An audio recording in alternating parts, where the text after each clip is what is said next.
Good morning to all of you.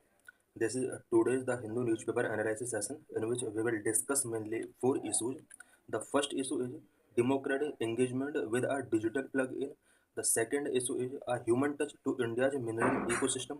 And the third issue is realizing the rural-urban continuum. And fourth issue is related to bird dodo. So let's discuss all the issues. Democratic engagement with a digital plug-in. What is issue? Digital platforms, once seen as a great platform that empowered the masses and amplified previously unheard voices, have become a double-edged sword. Digital platform को कुछ years पहले मास को empower करने वाला और unheard voice को amplify करने वाला एक ग्रेट प्लेटफॉर्म माना जाता था, बट रिसेंट कुछ ईयर्स से अब ये एक डबल एज्ड स्वॉर्ड बन चुका है. We see a similar trend in India where digital campaigns are now central to electoral strategy, not only by national party but even by regional parties. India के अंदर अभी ट्रेंड देखा जा रहा है कि नेशनल पार्टी और रीजनल पार्टीज के द्वारा इलेक्टोरल स्ट्रेटेजी का एक इम्पोर्टेंट पार्ट बन चुका है डिजिटल प्लेटफॉर्म. इट मीन्स चाहे वो नेशनल पार्टी है या रीजनल पार्टी है, अपने इलेक्टोरल कैंपेन के लिए आज डिजिटल प्लेटफॉर्म्स का यूज कर रहे हैं. The digital tools that can empower voters can also distort public discourse, as shown by the growing use of digital political advertisement by political parties.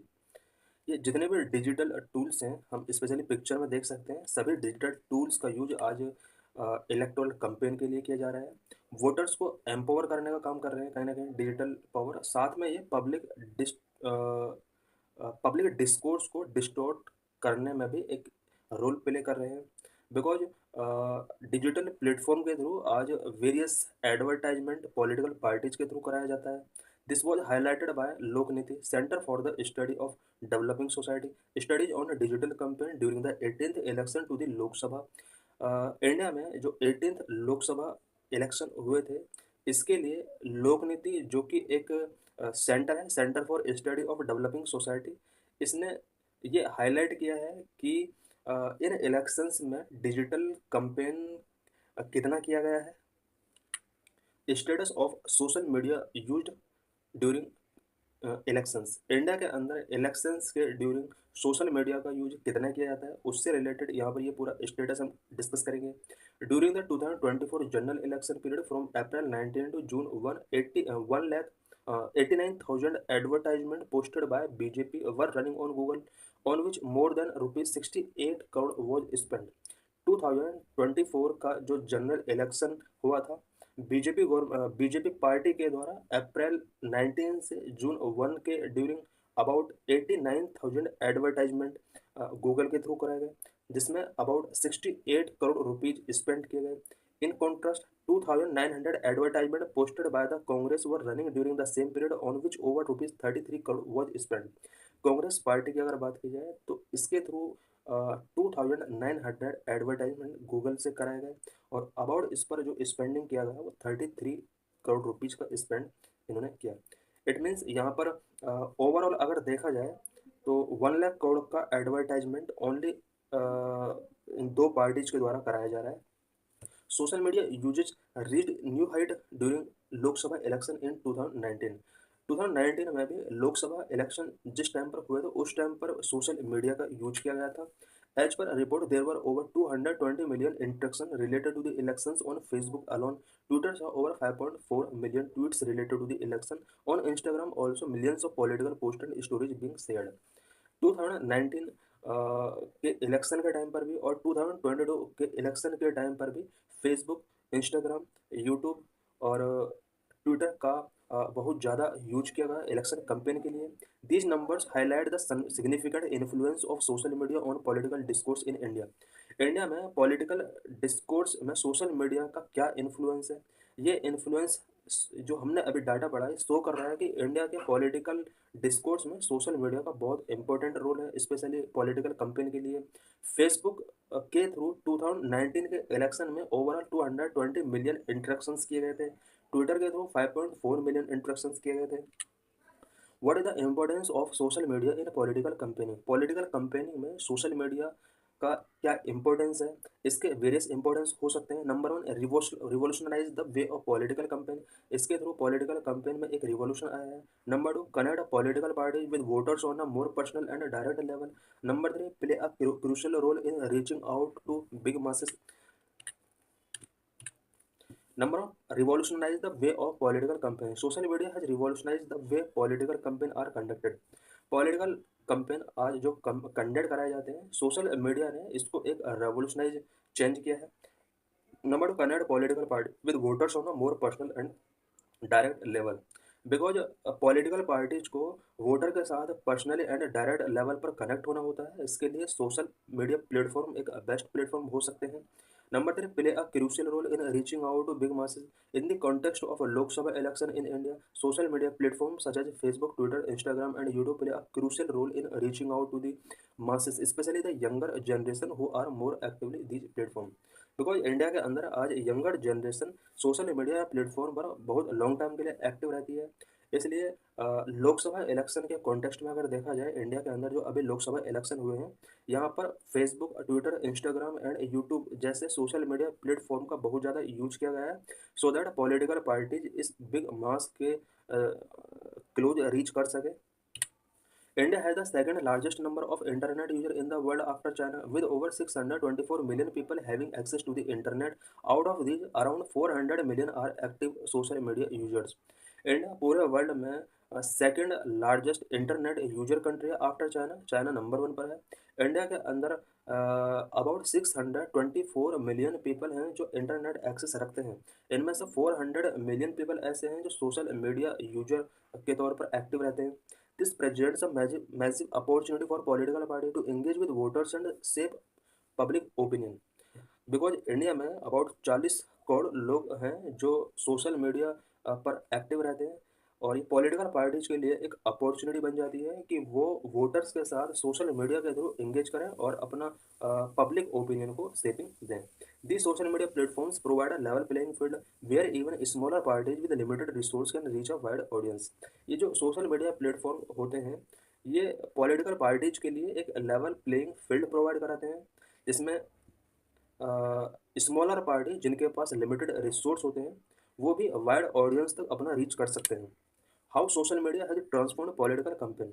Social media ने political campaign को किस तरह से transform किया है। Number one, a paradigm shift in political campaign. Number two, ability to provide real time updates and instant feedback. Number three, allow for targeted advertising and micro targeting. Paradigm shift in political campaign. Social media has brought about a paradigm shift in political campaigning. It has made communication more direct and interactive between political party and voters. Social media ने political campaign में एक paradigm shifting किया है। इसके through कोई भी political party अपने voter से डायरेक्ट एंड इंटरेक्टिव इसमें बेटर तरीके से हो सकता है। In the past political campaigns had on traditional media such as TV, print and radio. While these mediums still play a significant role, social media has added a new dimension to political campaign. Traditional campaign की अगर बात की जाए तो India के अंदर TV, print और radio के थ्रू कैंपेनिंग किया जाता था, बट प्रेजेंट में सोशल मीडिया जब आ चुका है तो इससे पॉलिटिकल कैंपेन डायमेंशन में एक सिग्निफिकेंट चेंज आया है। Number two, ability to provide real time updates and instant feedback. Political parties can share their speeches, policies, and campaign events with voters in real time, allowing for immediate reactions and engagement. Political parties social media platforms के through अपना speeches, अपना policies, campaigning events जो भी होने वाला है वो share कर सकते हैं वोटर के साथ, और वोटर्स का इसके लिए इमीडिएट रिएक्शंस और इंगेजमेंट भी रीच कर सकते हैं। Allow for targeted advertising and micro targeting. Due to availability of vast amount of data, political parties can tailor their masses to specific demographics. This personalized approach helps in creating a deeper connection with voters and mobilizing support more effectively. Because आज के date में large amount of data available है और इस data को voters तक spread करना easy है, और पॉलिटिकल पार्टी अपना जो भी स्पेसिफिक डेमोग्राफिक को अपना मैसेज अगर रीच करना है तो पॉलिटिकल पार्टी सोशल मीडिया के थ्रू जो प्लेटफॉर्म है उनके through vast amount of data 1 second में स्प्रेड कर सकते हैं। Challenges and controversies related to social media in election campaign. इलेक्शन कैंपेन में सोशल मीडिया से रिलेटेड क्या क्या चैलेंज हैं, क्या क्या कंट्रोवर्सीज हैं। Number one, spread of misinformation and fake news. Number two, issues related to data security and privacy. Number three, troll armies and online harassment. Number four, accountability and regulation. While social media offers immense opportunity for political campaign, it also have some of the major concerns such as India के अंदर social media platform political campaign के लिए जहां एक तरफ immense opportunities specially political parties के लिए provide करा रही हैं, वहीं सोशल मीडिया प्लेटफॉर्म के कुछ मेजर कंसर्न हैं, जैसे spread of misinformation and fake news. Social media platforms have become breeding grounds for fake news and misinformation. Social media एक सबसे बड़ा प्लेटफॉर्म है जहां से fake news and misinformation का ब्रीडिंग होता है। During elections propaganda false narratives can easily go viral, influencing public opinion. Political parties need to be cautious and ensure that the information they share is accurate and verified. Election के time पर false narratives propaganda easily viral हो जाता है और जिसकी वजह से public opinion कहीं ना कहीं इन्फ्लुएंस होता है। सो पॉलिटिकल पार्टीज के लिए ये बहुत ही नेसेसरी हो जाता है कि जो भी इंफॉर्मेशन सोशल मीडिया प्लेटफॉर्म्स के थ्रू डिसमिनेट की जा रही है वो एक्यूरेट एंड वैलिड होना चाहिए। Number two, issues related to data security and privacy. Social media platforms collect a vast amount of user data. If not handled responsibly, it can be misused. Because social media platforms vast amount of user data collect करती हैं, अगर उसको properly तरीके से best तरीके से handle नहीं किया गया तो इसका मिसयूज भी हो सकता है। Political party need to be transparent about how they handle their user data and ensure that privacy and security are maintained. Political parties के लिए इम्पोर्टेंट हो जाता है कि जो यूजर डाटा है उसको किस तरह से हैंडल करना है, उसकी प्राइवेसी एंड सिक्योरिटी को किस तरह से मेंटेन करके रखना है। Number three, troll armies and online harassment. Political campaigns on social media often lead to emergence to troll armies and online harassment. Political campaign अगर सोशल मीडिया के थ्रू होता है, इसकी वजह से ट्रोल आर्मीज का इमरजेंस होता है, ऑनलाइन हरासमेंट को भी लीड करता है। Supporters of different party engage in heated argument and sometimes resort to personal attack. Different party के जो सपोर्टर होते हैं वो सोशल मीडिया पर हेटेड आर्गूमेंट करते हैं और कई बार यहाँ पर पर्सनल अटैक भी सोसाइटी के अंदर देखने को मिलते हैं। So political party need to promote healthy online discourse and discourage harassment and hate speeches. इसलिए पॉलिटिकल पार्टीज के लिए बहुत ज़रूरी हो जाता है कि इस तरह का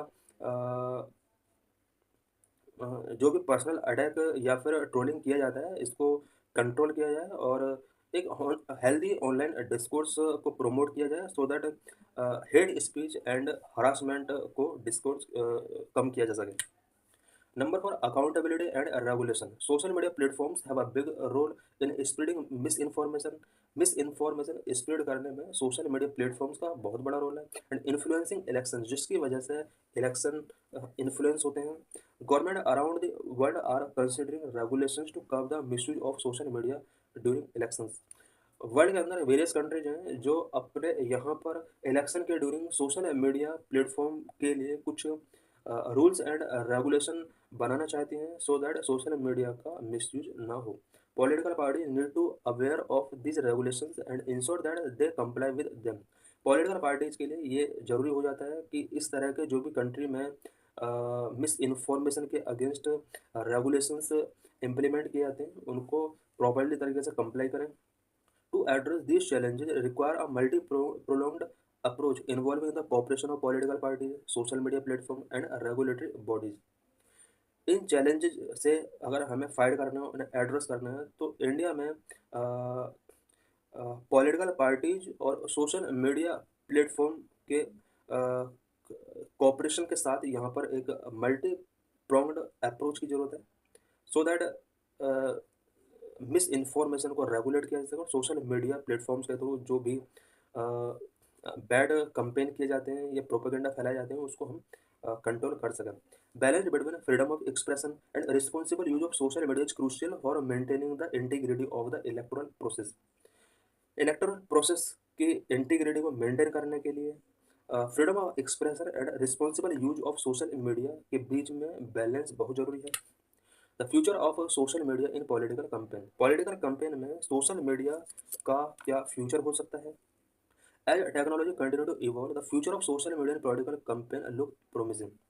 जिस तरह से टेक्नोलॉजी कंटिन्यू इवॉल्व हो रही है, फ्यूचर में पॉलिटिकल कैंपेन के लिए सोशल मीडिया का जो यूज है वो प्रोमिसिंग लग रहा है।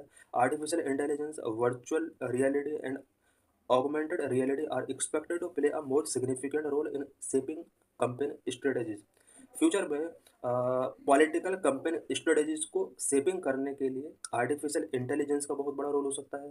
Virtual reality and augmented reality का एक इम्पोर्टेंट रोल यहाँ पर हो सकता है, स्पेशली कैंपेन स्ट्रेटजीज को शेपिंग करने के लिए। Political parties need to adopt to need trends and harness the power of social media to effectively engage with voters and से पब्लिक ओपिनियन। पॉलिटिकल पार्टीज की ये ड्यूटी है कि वो इस तरह के जो सोशल मीडिया प्लेटफॉर्म है उन्हें पॉजिटिवली यूज करें और वोटर्स के बीच में एक बेटर पब्लिक ओपिनियन शेपिंग करें। Conclusion: Social media has become an important tool in modern day political campaign। Modern day political campaign जो भी होते हैं उनके लिए सोशल मीडिया एक इंपॉर्टेंट पॉलिटिकल टूल बन चुका है। Its ability to connect political parties with voters, disseminate information and mobilise support make it a crucial component of the electoral process. Electoral process का एक important tool social media platform इसलिए बन चुका है because ये पॉलिटिकल पार्टी और voters को connect करने की एबिलिटी रखते हैं, इन्फॉर्मेशन को डिसमिनेट करने की एबिलिटी रखते हैं एंड मोबिलाइज सपोर्ट को मोबिलाइज करने की कैपेसिटी सोशल मीडिया प्लेटफॉर्म रखते हैं। A human touch in India's mineral ecosystem। What is issue? September 16, it means today, is District Mineral Foundation Day as the Pradhan Mantri खनिज क्षेत्र Kalyan Yojana scheme entered it's 10th year. आज district mineral foundation day है और आज के ही दिन प्रधानमंत्री खनिज क्षेत्र कल्याण योजना स्कीम लॉन्च की गई थी और ये 2010 में इसको लॉन्च किया गया था। In 2015, the Narendra Modi government amended the Mines and Mineral Development and Regulation Act mandating auction। 2015 में नरेंद्र मोदी गवर्नमेंट ने माइंस एंड मिनरल एक्ट को अमेंड किया था और इसके अंडर इसका ऑक्शंस मैंडेट कर दिया था। As a part of the bill, the government created a new body in the form of a district mineral foundation where licence and lease holders pay the district mineral foundation a certain amount of royalty. ये जो act यहाँ पर पास किया गया था, इस act का ही एक इम्पोर्टेंट पार्ट था, एक न्यू बॉडी यहाँ पर क्रिएट की गई थी, डिस्ट्रिक्ट मिनरल फाउंडेशन। ये एक न्यू बॉडी क्रिएट की गई थी और जो भी एरिया के अंदर माइंस का लाइसेंस एंड लीजिंग कर रहे हैं वो डीएमएफ के लिए एक सर्टेन अमाउंट ऑफ रॉयल्टी यहाँ पर प्रोवाइड करने का प्रोविजन किया गया था। This was driven by firm believe that local communities are the key stake holders in the Nations nature resource development. Because country के अंदर नेचुरल रिसोर्स डेवलपमेंट होता है और इस डेवलपमेंट में लोकल कम्युनिटीज एक मेन स्टेक होल्डर हैं और इसलिए यहाँ पर इस चीज़ को ध्यान रखा गया है। इस डिस्ट्रिक्ट मिनरल फाउंडेशन के साथ ही लोकल कम्युनिटीज को फुल्ली यहाँ पर प्रॉफिट होना चाहिए, इनका डेवलपमेंट होना चाहिए। How DMFS are transformative initiative. District mineral foundation किस तरह से एक ट्रांसफॉर्मेटिव इनिशिएटिव था। Each district mineral foundation is a symbol of cooperative federalism and is an example of how economic growth is being balanced with local welfare and rights।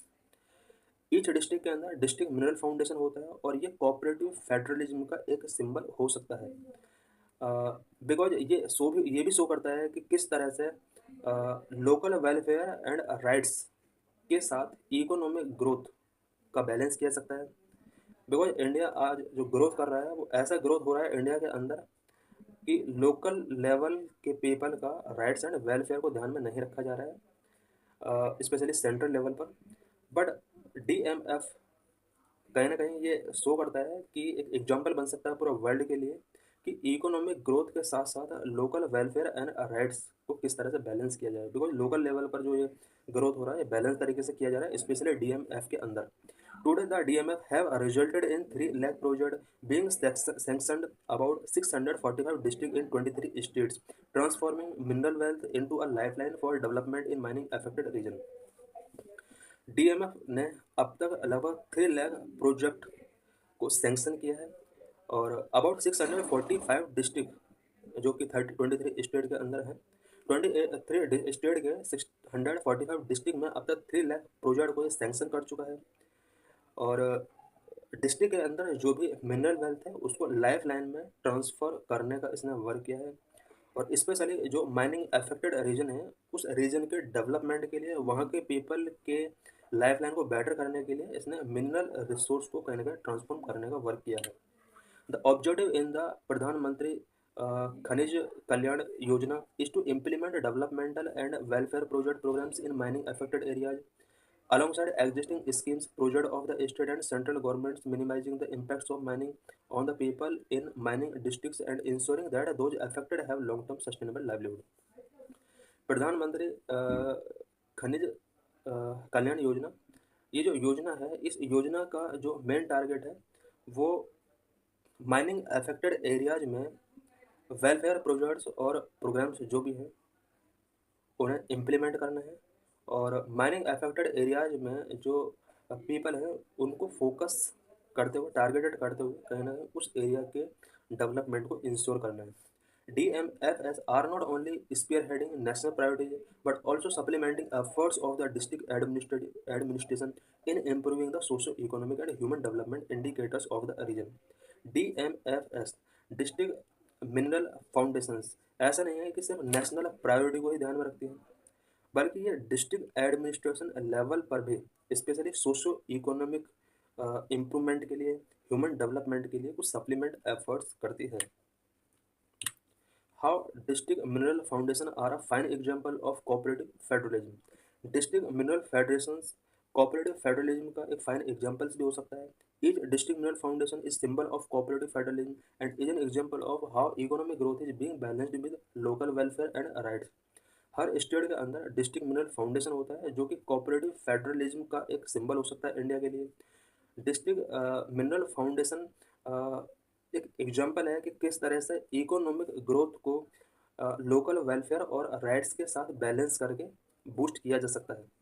Because various countries के अंदर ऐसा देखा जाता है कि economic growth तो continue हो रहा है बट लोकल लेवल वेलफेयर और राइट्स को वहाँ पर ध्यान नहीं रखा जा रहा है। Aligning goals and resources at three levels of governance, ensuring that national priorities meet local needs and amplify the impact and reach। Three levels of governance के जो भी गोल होते हैं उसको ये ध्यान में रखता है और लोकल लेवल की क्या नीड्स हैं उसको प्रायोरिटी देता है। DMFS का ये यहाँ पर वर्किंग स्टाइल है। Moving forward with a whole of government approach, DMF are becoming powerful tool for truly inclusive government reaching every corner at the region. District mineral foundation truly inclusive governance के एक powerful tool है और every corner तक, country के every corner तक इसका reach है। By tapping into India's mineral wealth, these initiatives are transforming historically undeserved regions, turning natural resources into drivers और local government। इंडिया के अंदर जो भी रीजन अंडरसर्व्ड रहे हैं हिस्टोरिकली उनको ट्रांसफॉर्म करने के लिए इंडिया के मिनरल वेल्थ को कहीं ना कहीं इसने पीपल के लिए एक टर्निंग किया है, उनकी लाइफ के लिए एक तरीके से उनकी इकोनॉमी को बेटर किया है। लोकल लेवल डेवलपमेंट के लिए ये मिशन एक ड्राइवर के तौर पर सामने आया है। Beyond just empowering marginalised communities, India is reshaping how the world think about resource management, setting an example of how nations must balance economic growth with social welfare and rights.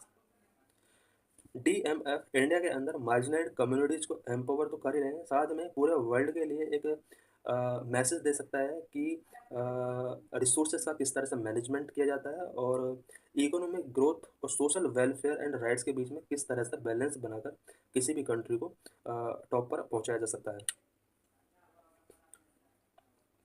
Realising the rural urban continuum, what is the century is supposed to be India's urban century due to massive demographic shift with the country soon becoming more urban than rural। ऐसा suppose किया जा रहा है कि ये जो century है India के लिए ये एक इंडिया अर्बन सेंचुरी है because massive demographic shift India के अंदर शो हो रहे हैं और ऐसा माना जा रहा है कि कंट्री में जो अर्बनाइजेशन होने का जो रेट है वो रूरल पॉपुलेशन से कहीं ज़्यादा वहाँ पर अर्बनाइजेशन हो रहा है, there is also demand for the infrastructure requirement to support this large shift. इन लार्ज शिफ्ट को सपोर्ट करने के लिए इंफ्रास्ट्रक्चर डेवलपमेंट की बहुत ही नीड है। अगर डेवलपमेंट नहीं होगा, इंफ्रास्ट्रक्चर डेवलपमेंट नहीं होगा इन सिटीज़ के अंदर या फिर जो अर्बनाइजेशन हो रहा है, तो इससे लोगों की बेसिक नीड से रिलेटेड प्रॉब्लम्स बढ़ सकती हैं। Provision related to rural development in India. India में रूरल डेवलपमेंट से रिलेटेड क्या क्या प्रोविजन किए गए हैं? Constitutional provision, article 40 of the DPSP mandates the state to organise village panchayat and equip them with the necessary power to function as self governing units. India में rural development को boost करने के लिए कुछ कॉन्स्टिट्यूशनल प्रोविजन किए गए हैं। Article 40 DPSP के अंडर ये प्रोविजन किया गया है कि लोकल लेवल पर विलेज पंचायत को ऑर्गेनाइज किया जाएगा और इन विलेज पंचायत को necessary power self governing unit के तौर पर फंक्शन करने के लिए दी जानी चाहिए। 73rd constitutional amendment act of 1992 establish panchayati raj institutions to foster grass root democracy and drive rural development. Grass root democracy को फोस्टर करने के लिए, रूरल डेवलपमेंट को ड्राइव करने के लिए 73rd कॉन्स्टिट्यूशनल अमेंडमेंट एक्ट 1992 यहाँ पर ये एक्ट लाया गया और 73rd कॉन्स्टिट्यूशन अमेंडमेंट इसके लिए किया गया था। इसके अंडर पंचायती राज इंस्टीट्यूशंस को कॉन्स्टिट्यूशनल स्टेटस प्रोवाइड कराया गया था। The 11th schedule of the constitution assign 29 functions to PRI including agriculture extension, land improvement and land reform. Constitution के अंदर पंचायती राज इंस्टीट्यूशंस के लिए यहाँ पर 29 फंक्शंस असाइंड किए गए हैं और ये कॉन्स्टिट्यूशन के 11th शेड्यूल के अंदर प्रोविजन किया गया है। इस एक्ट के थ्रू इंडिया के जितने भी पंचायती राज इंस्टीट्यूशंस हैं वहाँ पर एग्रीकल्चर डेवलपमेंट हो सकता है, लैंड इंप्रूवमेंट हुए हैं इसकी वजह से एंड लैंड रिफॉर्म हुए हैं। गवर्नेंस मॉडल, इंडिया के अंदर गवर्नेंस मॉडल क्या है? रूरल और अर्बन एरियाज के डेवलपमेंट के लिए central government at the central level ministry of panchayati Raj is responsible for formulating policies and overseeing the implementation of panchayati raj institution in India. India के अंदर पंचायती राज इंस्टीट्यूशंस के लिए वेरियस पॉलिसीज फॉर्मुलेटिंग करने के लिए एंड पंचायती राज इंस्टीट्यूशंस को ओवरसीइंग करने के लिए नेशनल लेवल पर ministry of panchayati raj establish किया गया है। It means ministry of panchayati Raj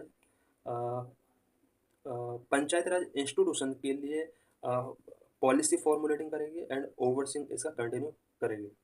state government, each state government has a department of rural development which is responsible for planning and implementing rural development programme in state. State level पर governance अगर देखा जाए तो state level पर जो भी rural development programme बनाए जाते हैं इनको ओवरसी करने का जो वर्क होता है वो डिपार्टमेंट ऑफ रूरल डेवलपमेंट का होता है स्टेट के अंदर। Local government, panchayati raj institutions are responsible for planning and implementing development programme at the local level. Local level पर अगर देखा जाए जो भी प्लानिंग एंड डेवलपमेंट मैनेजमेंट करना होता है उसके लिए पंचायती राज इंस्टीट्यूशंस रिस्पॉन्सिबल होते हैं लोकल लेवल पर। Major drivers of rural India's growth recently India के अंदर जो रूरल ग्रोथ हो रहा है इसके लिए मेजर ड्राइवर्स क्या क्या है? Number 1 agricultural reforms and technological advancement. Number 2 rural infrastructure development. Number 3 rural digital connectivity and e governance. Number 4 rural health care and sanitation initiatives. Number 1 agricultural reforms and technological advancement. India में rural growth का वजह agriculture reforms and technological advancement भी रहे हैं। The implementation of agriculture reforms and the adoption of modern technologies have played a crucial role in boosting rural productivity. For instance, improved irrigation technique and the promotion of high yielding varieties have significantly increased crop yielding। India के अंदर irrigation technique में improvement हुआ है and high याइल्डिंग varieties seed के promotion की वजह से crop याइल्डिंग India के अंदर सिग्निफिकेंटली इंक्रीज हुआ है। सम governments initiatives such as soil health card scheme, प्रधानमंत्री कृषि सिंचाई योजना have also contributed to this growth. India के अंदर एग्रीकल्चर सेक्टर में ग्रोथ का वजह गवर्नमेंट के कुछ इनिशिएटिव्स भी रहे हैं जैसे soil health card scheme India के अंदर लॉन्च किया गया है। प्रधानमंत्री कृषि सिंचाई योजना का भी बहुत बड़ा इम्पैक्ट एग्रीकल्चर ग्रोथ पर पड़ा है। Number 2, rural infrastructure development. Significant investment have been made for rural infrastructure development, which has facilitated better connectivity, access to market, and overall economic activity. India के अंदर इंफ्रास्ट्रक्चर डेवलपमेंट के लिए भी बहुत सारे इनिशिएटिव्स लिए गए हैं, और इन इनिशिएटिव्स की वजह से मार्केट तक कनेक्टिविटी बेटर हुई है लोगों की, और ओवरऑल इकोनॉमिक एक्टिविटीज़ भी कहीं न कहीं यहाँ पर बेटर हुई हैं। प्रधानमंत्री Gram Sadak Yojana has played a pivotal role in constructing all weather rural roads connecting remote villages to nearby towns and cities. India के अंदर विलेजेस को टाउन एंड सिटीज तक कनेक्ट करने के लिए ऑल वेदर रूरल रोड्स प्रधानमंत्री ग्राम सड़क योजना के अंडर बनाए गए हैं। इट मीन्स रूरल कनेक्टिविटी को यहाँ पर बूस्ट किया गया है, यहाँ पर इंफ्रास्ट्रक्चर को डेवलपमेंट किया गया है। Deendayal Antyodaya Yojana national rural livelihood mission has focused on developing rural infrastructure such as community resource centres and production centres. Deendayal Antyodaya Yojana national rural livelihood mission, ये एक मिशन है जिसका मेन फोकस रूरल इंफ्रास्ट्रक्चर को डेवलपमेंट करना है, और इसके लिए community resource centres and production centre establish किए गए हैं। Number the rural digital connectivity and e-governance. For bridging the digital divide between urban and rural areas, the Indian government has made significant strides. Because India के अंदर urban and rural areas के बीच में digital divide बहुत ज़्यादा है। इस digital divide को bridge करने के लिए गवर्नमेंट ऑफ इंडिया ने e governance and digital connectivity को बूस्ट करने के लिए बहुत सारे इनिशिएटिव्स लिए हैं।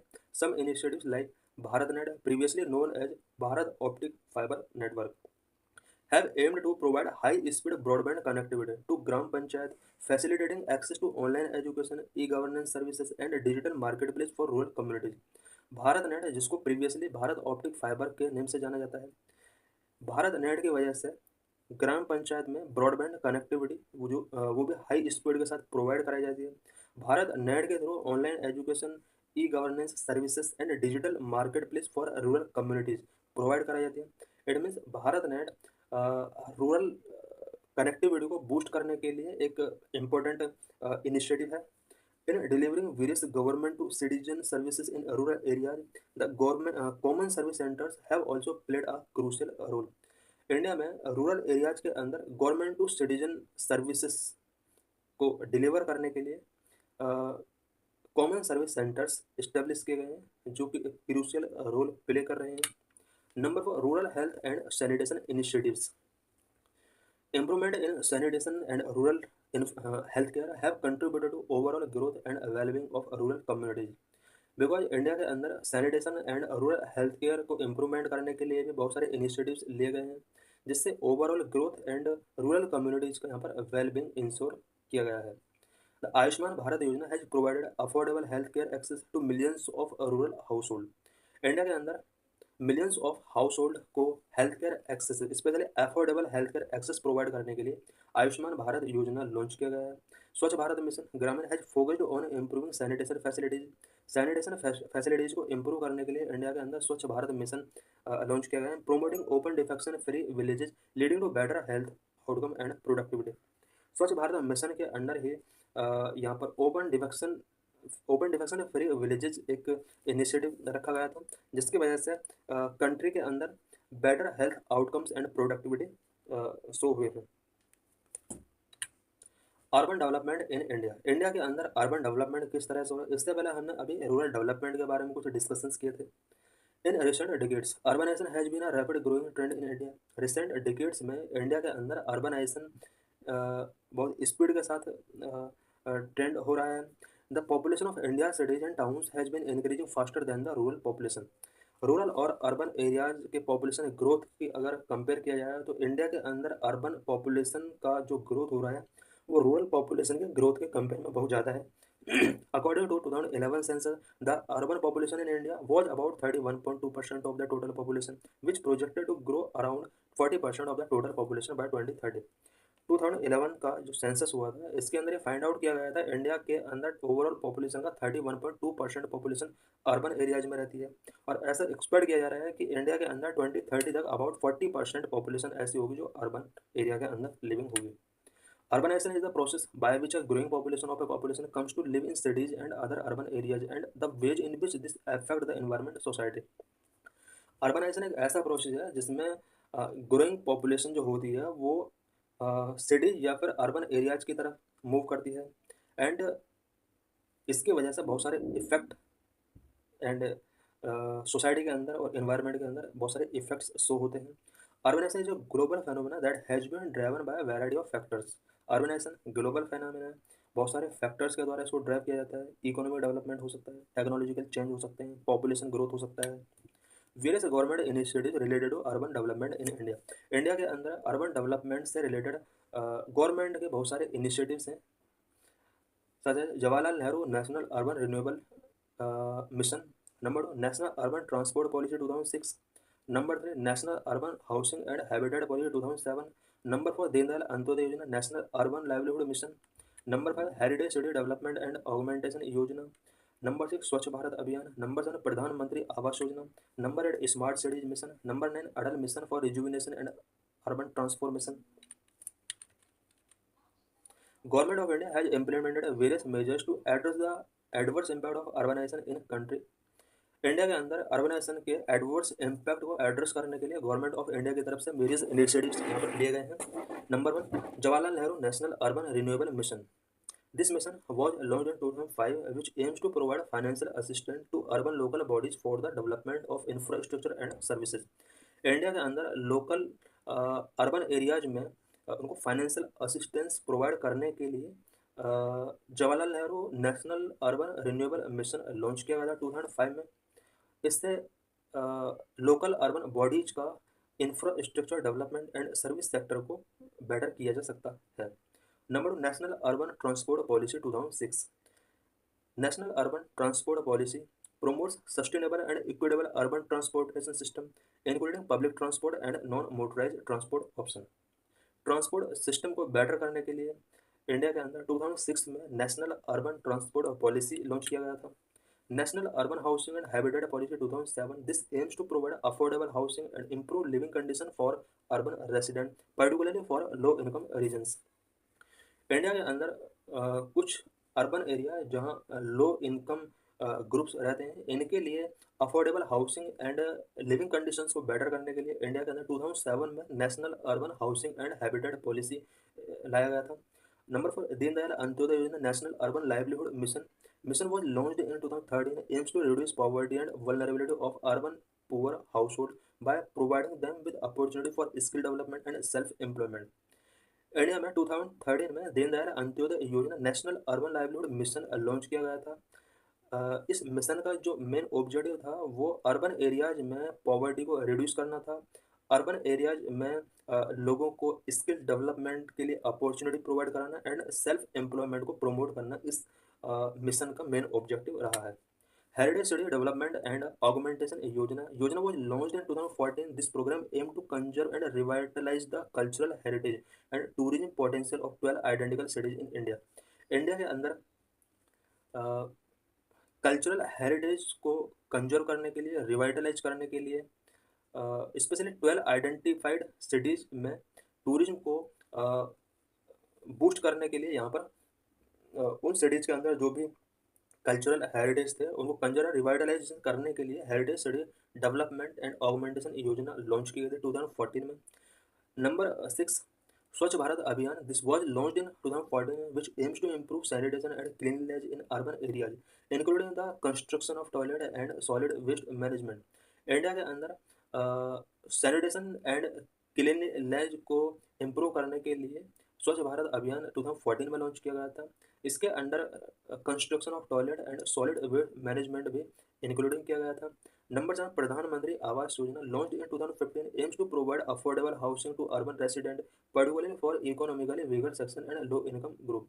इंडिया में अर्बन एरियाज में जो इकोनॉमिकली वीकर सेक्शंस हैं, लो इनकम ग्रुप्स हैं, उनके लिए अफोर्डेबल हाउस प्रोवाइड करने का टारगेट 2015 में प्रधानमंत्री आवास योजना के अंडर रखा गया। 2015 में इसको लॉन्च किया गया था। Number 8 Smart City Mission। This mission was launched in 2015 which aims to promote the development of 100 smart cities in India focusing on sustainable and inclusive urban development। India के अंदर sustainable and inclusive urban development के लिए 2015 में 100 cities को develop करने के लिए यहाँ पर स्मार्ट सिटी मिशन यहाँ पर लॉन्च किया गया था 2015 में। Number 9 Atal mission for rejuvenation and urban transformation launched in 2015 aims to improve basic services and infrastructure in urban areas including water supply and sewage system। Atal mission for rejuvenation and urban transformation, ये अमृत के नाम से जाना जाता है। इसका जो main objective था वो अर्बन एरियाज के अंदर बेसिक सर्विसेज एंड इंफ्रास्ट्रक्चर को बूस्ट करने के लिए, specially water supply and sewer system को बेटर करने के लिए 2015 में लॉन्च किया गया था। Some successful examples of sustainable and planned urbanisation in India.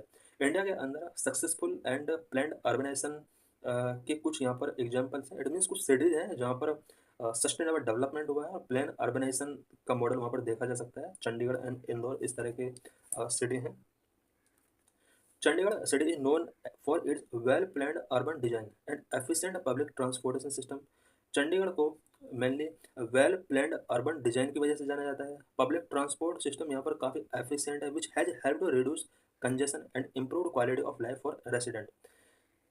Well planned urban design की वजह से और ट्रांसपोर्टेशन सिस्टम एफिशिएंट होने की वजह से यहाँ पर कंजेशन को रिड्यूस किया गया है और रेसिडेंट को यहाँ पर क्वालिटी ऑफ लाइफ काफ़ी इम्प्रूव हुआ है। Indore is known for its waste management initiatives. Indore has implemented a number of programmes to improve the collection and disposal of waste. Indore को वेस्ट मैनेजमेंट इनिशिएटिव के लिए जाना जाता है और waste collection disposal of waste को इम्प्रूव करने के लिए इंदौर सिटी के अंदर वेरियस प्रोग्राम्स यहाँ पर इम्प्लीमेंट किए गए हैं। Hence Indore has topped the स्वच्छ सर्वेक्षण award for the 6th time in 2022। India के अंदर स्वच्छ सर्वेक्षण अवार्ड दिए जाते हैं। 2022 में भी इंदौर को स्वच्छ सर्वेक्षण अवार्ड 6th टाइम दिया गया था। The issue is related to bird dodo. What is issue? An ambitious new project, a collaboration between a genetic engineering company Collegial Bioscience and the Mauritius Wildlife Foundation, promises to bring the dodo back to life in its once native habitat in Mauritius. Genetic engineering company Colossal bioscience और Mauritian wild life foundation के बीच एक collaboration के through एक new project launch किया गया है, जिसमें डोडो को नेटिव हैबिटेट में, स्पेशली मॉरिशस के अंदर नेटिव हैबिटेट में वापस लाने के लिए इनिशिएटिव किया जा रहा है। About dodo, scientific name of dodo is Raphus cucullatus, was a flightless bird that once inhabited the island of Mauritius in the Indian Ocean. Dodo का साइंटिफिक नेम रेफस कुकुलेटस है, जो कि एक समय इंडियन ओशन के अंदर मॉरिशस आइलैंड के अंदर इनहेबिट करती थी। अब ये प्रेजेंट में नहीं है और एक फ्लाइटलेस बर्ड हुआ करते थे। This was a large flightless bird with a plump body, short leg and a distinctly large hooked beak. Dodo were about 3 feet tall and could weigh around 20 to 23 kg। Dodo एक large bird था, flightless bird था और short इसके legs हुआ करते थे। और बात अगर की जाए इसकी हाइट की या लेंथ की, तो 3 feet इसका 1 मीटर अबाउट टॉल होती थी और 20 to 23 kg तक अपना ये वेट कर सकती थी, वजन उठा सकती थी। It is believed that dodo were primarily herbivores feeding on fruits, seeds and possibly small animals. Dodo primarily herbivores bird हुआ करते थे, फ्रूट्स एंड सीड्स फीडिंग क्या करते थे, पॉसिबली स्मॉल एनिमल्स को भी ईटिंग क्या करते थे। Due to the lack of natural predators on Mauritius, they had no fear of humans, which ultimately contributed to their downfall. Because डोडो जो बर्ड था, मॉरिशस आइलैंड पर यह फाइंड आउट किया जाता था और वहाँ पर नेचुरल प्रेडेटर्स का लैक था, जिसकी वजह से डोडो को किसी का भी फियर नहीं था। इवन ये ह्यूमन से भी फियर नहीं करते थे, जिसकी वजह से ह्यूमन ने इसको अपॉर्चुनिटी समझ के इसको कहीं ना कहीं इसका शिकार किया और इस वजह से इनका जो नंबर है वो डाउनफॉल हुआ और आज ये खत्म हो चुकी है। These lived in the dense forest of Mauritius, an island that provided a unique ecological place with abundant food resource and no natural predators. Mauritius के अंदर डेंस फॉरेस्ट में डोडो लिविंग करती थी और ये एक आइलैंड है, स्पेशली इंडियन ओशन के अंदर। डोडो के लिए इस आइलैंड पर एक यूनिक इकोलॉजिकल प्लेस मिलता था, बिकॉज यहाँ पर फूड रिसोर्सेज बहुत ज़्यादा अवेलेबल थे इसके लिए। नेचुरल प्रेडेटर्स कोई वहाँ पर था नहीं। They endemic to Mauritius and did not exist anywhere else in the world. Dodo पूरे वर्ल्ड में सिर्फ मॉरिशस आइलैंड पर ही लिविंग करती थी, वहीं तक ये एंडेमिक थी और वर्ल्ड में कहीं भी ये एग्जिस्ट नहीं करती। Why revive the dodo, dodo को रिवाइव करना क्यों जरूरी है? Ecological restoration and symbol of extinction. Ecological restoration के लिए डोडो को रिवाइव करना बहुत इंपॉर्टेंट है। Many scientist believe introducing the dodo to Mauritius could aid in restoring its fragile ecosystem. Many scientist believe करते हैं कि अगर डोडो को मॉरिशस में इंट्रोड्यूस कर दिया जाता है तो इसके फ्रेजाइल सिस्टम को रिस्टोर किया जा सकता है। Dodo had a role in dispersing seeds of large fruited plants. Restoring this process might help rejuvenate certain aspect of island flora and fauna. डोडो एक ऐसा बर्ड था जो कि मॉरिशियस आइलैंड पर लार्ज फ्रूटेड प्लांट्स के सीड्स को डिस्पर्जिंग करने में हेल्प करती थी। अगर डोडो को रिस्टोर कर दिया जाता है तो इस आइलैंड पर जो फ्लोरा एंड फौना है उनको रिजुविनेट करने में हेल्प मिल सकती है। Symbol of extinction, dodo's extinction is synonymous with human cause extinction, making its a symbol to highlight the impact of human action on biodiversity. Human action का biodiversity पर क्या नेगेटिव इम्पैक्ट पड़ता है। डोडो का एक्सटिंक्शन कहीं ना कहीं ये एक सिंबल है कि ह्यूमन कॉज एक्सटिंक्शन क्या होता है। ह्यूमन कॉज की वजह से बहुत सारे एनिमल एंड प्लांट का एक्सटिंक्शन हो सकता है। डोडो इसका एक एग्जाम्पल है।